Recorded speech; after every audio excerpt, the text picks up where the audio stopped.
Dalam diskusi daring yang digelar Komite Penanganan COVID-19 dan Pemulihan Ekonomi Nasional, juru bicara Satgas Penanganan COVID-19, Wiku Adhisa Smito, berharap masing-masing RT dan RW dapat memperketat pengawasan PPKM Mikro ini.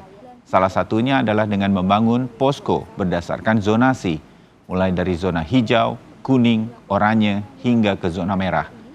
Wiku Adhisa Smito menjelaskan penerapan pembatasan kegiatan masyarakat mikro yang dimulai pada 9 hingga 22 Februari 2021 diharapkan akan bisa menekan angka penyebaran COVID-19. Efektivitasnya baru dapat terlihat setelah PPKM Mikro berjalan 3 hingga 4 minggu.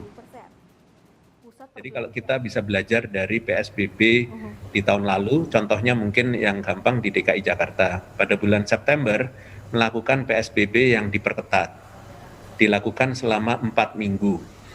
Efek dari sejak pertama ditetapkannya PSBB diperketat, itu 3 minggu pertama kasusnya masih naik.